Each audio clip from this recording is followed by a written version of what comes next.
Hello, everyone. Thanks for joining us today. We're going to be going over first some Charm TeleHealth legal compliance issues, and then we'll be showing you a demo of how to set up Charm TeleHealth on your Charm account and all the workflow items that go along with that. And then we'll take a Q&A session after the demo.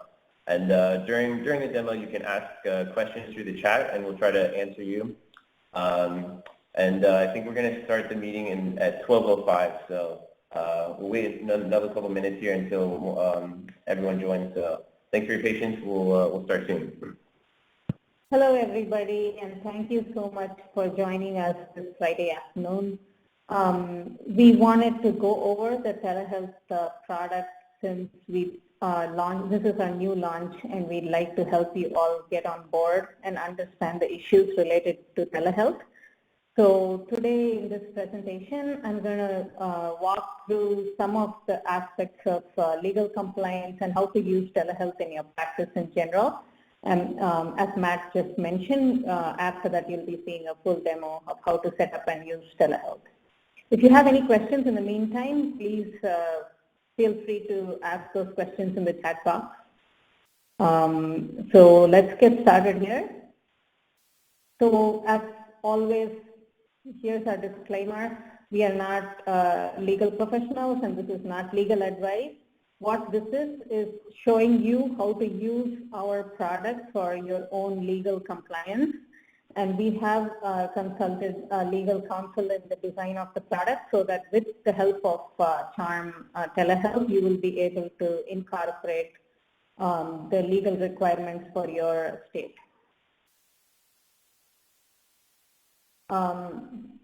So starting with the purpose of telehealth, as it is defined, it's a product that allows patients and physicians to connect, enabling rural and out-of-area patients to connect using appropriate technology. So that was the original intent.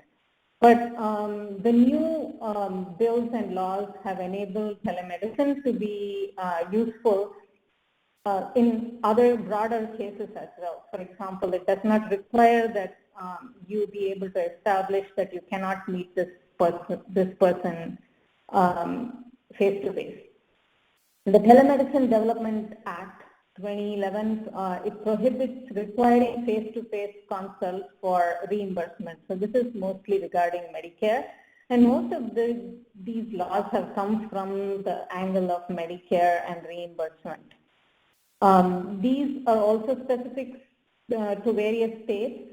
So we have consulted California state, and these assembly bills are related to California, but most of the states have similar legislation. So you could look that up and also consult your own legal counsel for this, but they all tend to be similar in the broad aspects of compliance.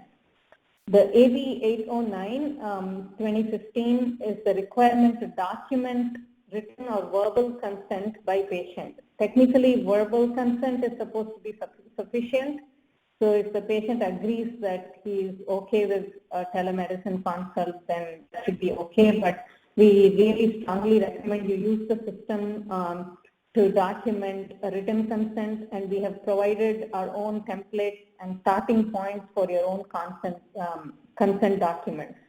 So you will be going through this during our demo, so you can identify what these consent forms are. The other important document is Assembly Bill 415, which removes limits on locations where telehealth services may take place and includes all California licensed health professionals. So if you look in there, you can see that it is not required to establish that you are in a border area or a rural area where telehealth is not, where regular face-to-face physicians are not accessible. So essentially, you can use telehealth in other broader scenarios as well. And you can also use telehealth if you're any California licensed health professional. Does not have to have a particular specialty or license. The big requirement here is that the provider must be licensed in the patient state. See, when you're seeing the patient face-to-face, this does not come up much because you see local patients. But now that this gives you access to practice in other states, you do have to be licensed in the state where the patient resides. So we have put in some aspects into our product that verify the address of the patient, and it will give you a warning, it will give you a notification about where the patient is, and the patient has to actually approve that. So you do have to look into this seriously, and before you get started, we will go through, before you're able to start using telehealth, we will be checking your license information, and then you will have to go through a more serious enrollment. So it will be good if you could pay attention to the licensing aspect and also go through the enrollment process. Exceptions to this, there are some exceptions. You can look up the entire list in that document, in the bill. It says if you are doing physician-to-physician consult, you can do that across the state border lines where you're licensed. If you want to go talk to another physician for expert opinion or consultation with peers, that would be an exception. Educational reasons, you can do. You can use the system for educational reasons, and that would be an exception.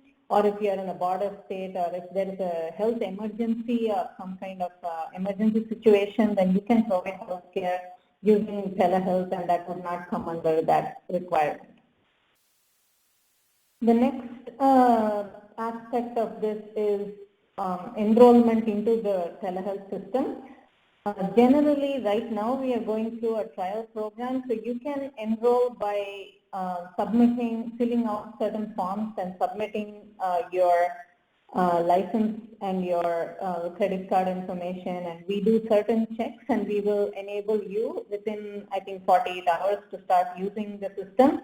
And we do have to, those of you who have not done the experience verification through the electronic prescription enrollment program, you would have to go through something similar with before you actually start using telehealth long term. So we give you a month to go ahead and complete the enrollment procedures. But you can start using it before you do that as soon as we enable your account to use telehealth.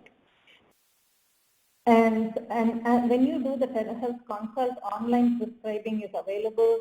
You can integrate the two in your practice, and you can also have access to your chart and all other vital information. You will be seeing this when you see the demo. This chat is actually, this video consult platform is actually completely integrated into your chart note environment. So it's convenient for you to see both. And similarly for the patient, it is convenient for them to open up their PHR or their mobile app. We have a standalone mobile app that enables patients to connect to the telehealth platform, so they can access you from anywhere. And you have access to the archives, and you have access to any record retention requirements that you need to satisfy. Informed consent. So this is a big part of what has to be in your consent form.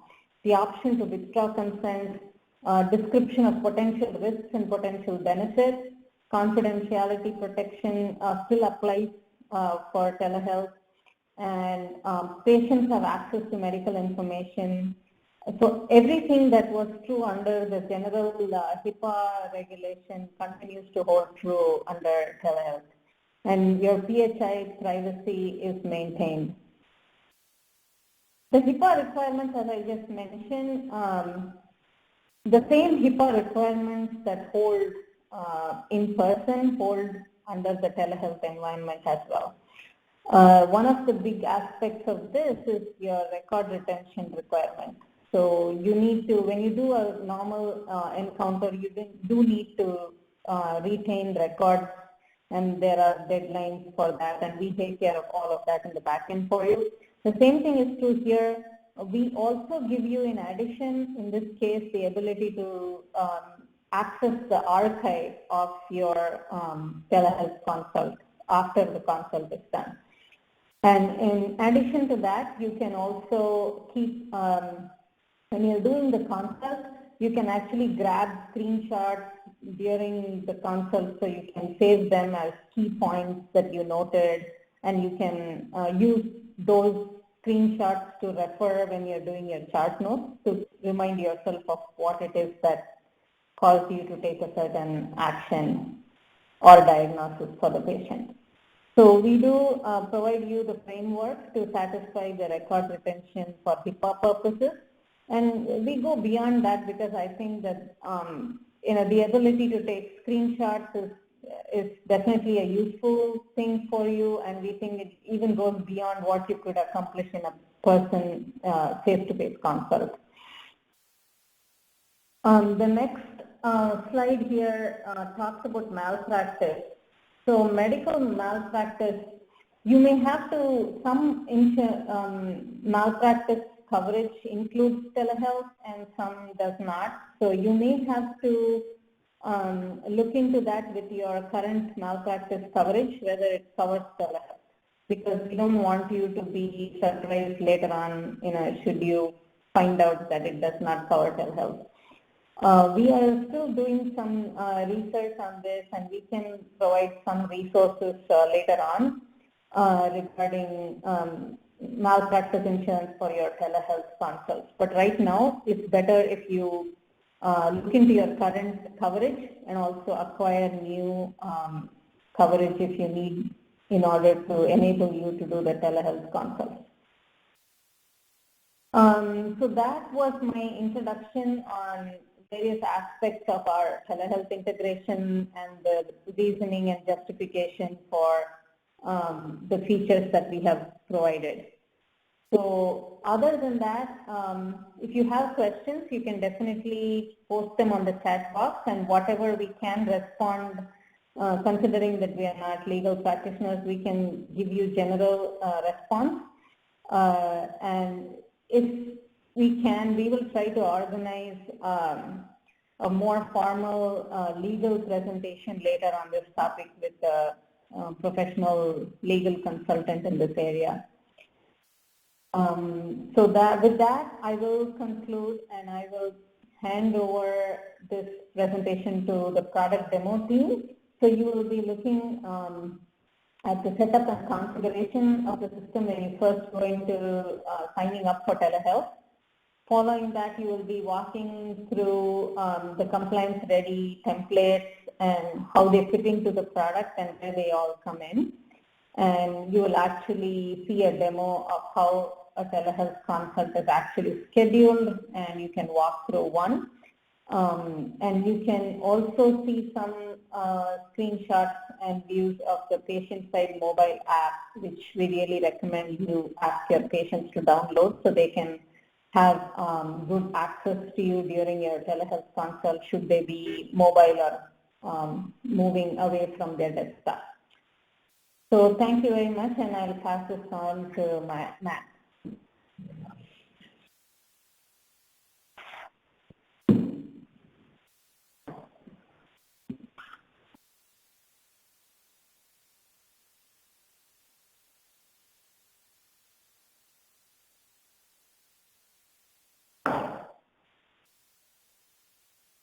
Okay, so the first thing that I'm going to go through today is show you how to register for telehealth in your CharmHealth. So first, what you'll want to do is you'll click the Settings tab at the top left corner, and once you get in here, you'll scroll down to CharmHealth TeleHealth.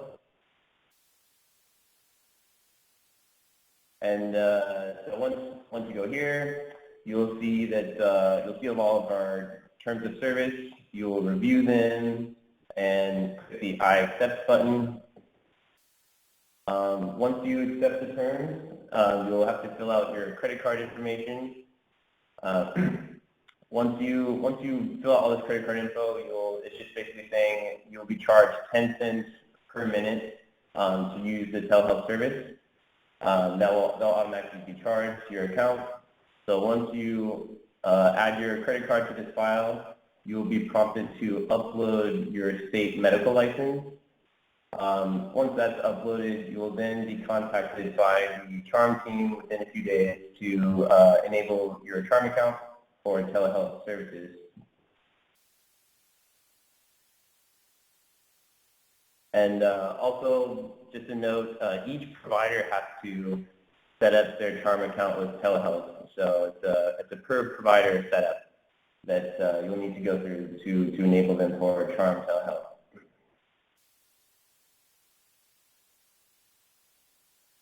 The next thing I want to go through is the other configurations that you can make with Charm TeleHealth. So once you've been set up with Charm TeleHealth, you can then go to Settings and Charm TeleHealth. Once you go in here and you've been enabled, you'll be able to set your custom terms of service for your patients. So if you have any custom terms that you'd like to have your patients sign off on before they meet with you for Charm TeleHealth, you can set up your terms of service here and save them, and the patient will be prompted to accept these terms before they go into the telehealth visit with you. The next item I want to show is how to set up the visit types for calendar.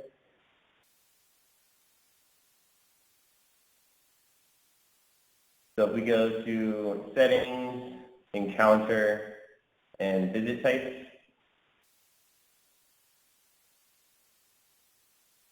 this is where you'll set up the visit types as you normally would. So you'll click New Visit Type.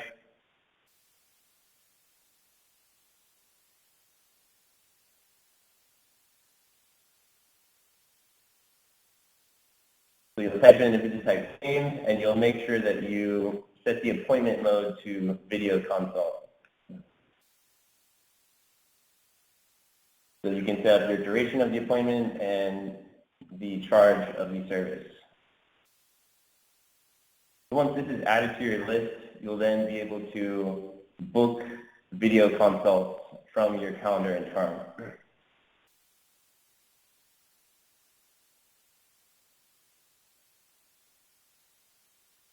Once your appointments have been set up, you can then go to your calendar and start booking appointments for the Charm TeleHealth feature. So you can book the appointments from the day, week, or month view. So you'll select the date and time of the appointment.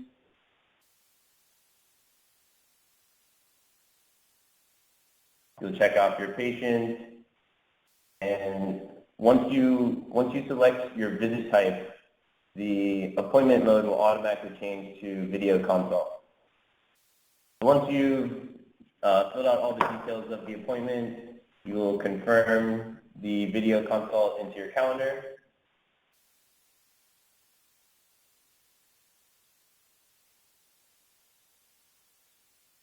Once it's been enabled, to start your appointment, you can go to the calendar list view section.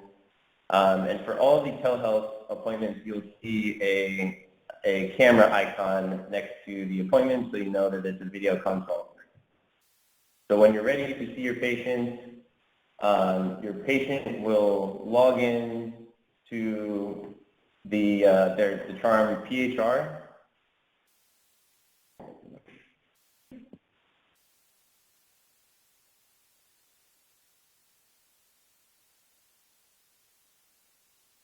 So sorry about that. So once you're ready to see your patient, you will then go to the Charm list view section, and you'll click Start Appointment. So, here.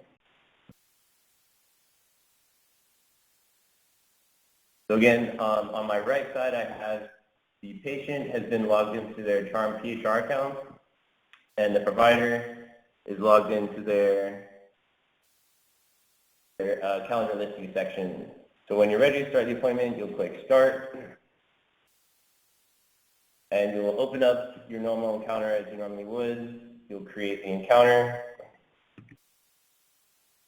From here, you can see that you can toggle to the main sections of your chart now.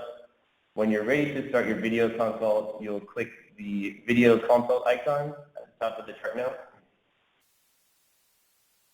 You'll go through the terms. You'll click I agree.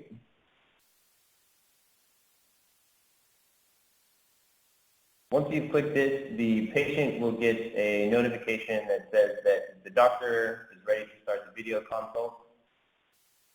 The patient will accept the call, and then it will tell you which state you're coming from.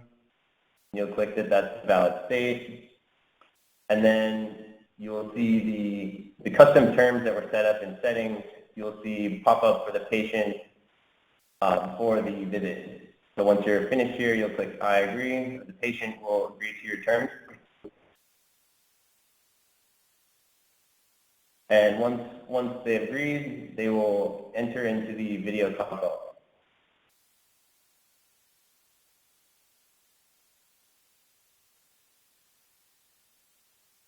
So one of the things you can do here is you can take a screenshot of your patient while you're with them from the provider side. So as you can see, you can move around the video bubble if you need to get to different sections of CharmEHR from the provider end. But if you need to take a screenshot, you'll click the camera icon for this video bubble. So once you get the shot, you'll name the document.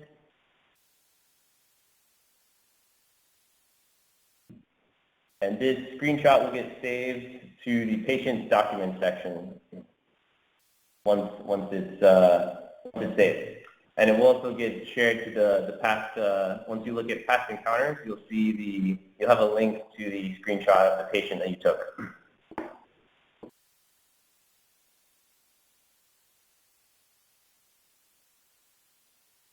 So once you're finished with all of your chart notes, you'll end the call. And once you're finished with the call, the call will be recorded and it will save to the document section for that specific patient, and it will go in there at 11 p.m. each day of your designated time zone. So let's sign up on the chart.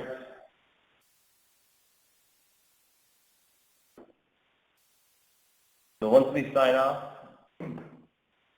we'll see that you'll see the link to the patient's screenshot that you took, and it will just sign up on your chart as you normally would. And the last thing I want to show is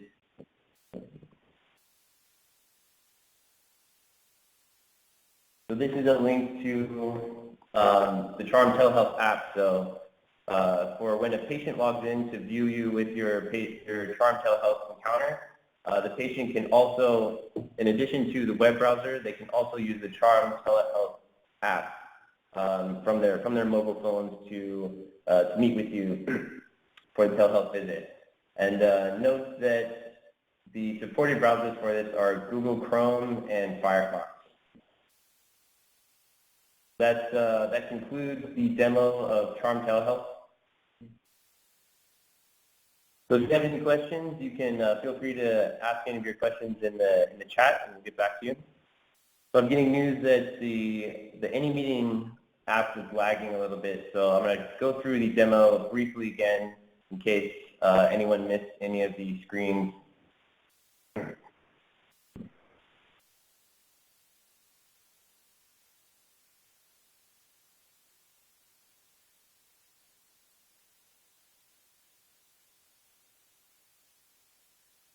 So again, just to take a look, at the Charm TeleHealth features again, in case it was lagging too much. From the provider end, you can book from the calendar